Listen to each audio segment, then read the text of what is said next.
আসসালামু আলাইকুম।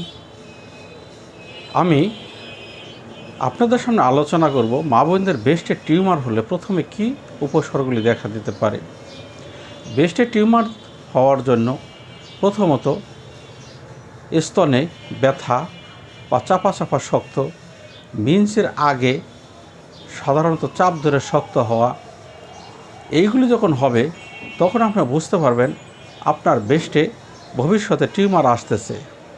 আর এই সমস্ত সমস্যা যখনই আপনার দেখা দেবে, আপনি অনতি বিলম্বেই যে কোনো বিশেষজ্ঞ ডাক্তারের সাথে যোগাযোগ করেন, ইনশাল্লাহ আপনার সুস্থ হয়ে যাবেন। আর ব্রেস্টে টিউমার হলে আপনারা প্রথমতই অপারেশনের রিস্ক নেবেন না, কারণ অপারেশন ছাড়া ওষুধের মাধ্যমেই কিন্তু এই সমস্ত অসুখগুলি পূর্ণাঙ্গভাবেই সুস্থ হয়ে যায়। এই ক্ষেত্রে দেখা যায় হাজার হাজার রোগী একবার দুইবার অপারেশন করার পরে যখন ওইটার ক্যান্সারের রূপ নেয়, তখন ওই সমস্ত রোগীরা দিশা হইয়া পড়ে এবং তখন তারা আমাদের শরণাপন্ন হন। তখন চিকিৎসা করতে গেলে অনেক সময়ের প্রয়োজন পড়ে। আর যদি প্রথমেই আপনি এই চিকিৎসা নেন, আমাদের হোমিও চিকিৎসা নিলে লক্ষণভিত্তিক আমরা যে চিকিৎসা করে থাকি, তাতে কিন্তু যে কোনো রোগী 1-2 মাস চিকিৎসা করলে ইনশাল্লাহ পূর্ণাঙ্গভাবে সুস্থ হয়ে যায়।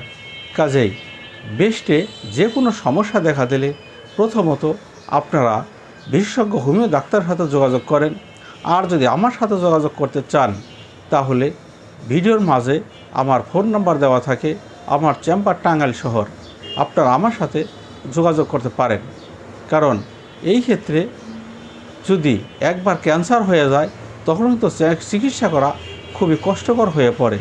কাজে আমি আপনাদেরকে অনুরোধ করব, এই সমস্ত লক্ষণ দেখা দিলে আপনারা অনতি বিলম্বেই আমাদের সাথে যোগাযোগ করতে পারেন। আসসালামু আলাইকুম।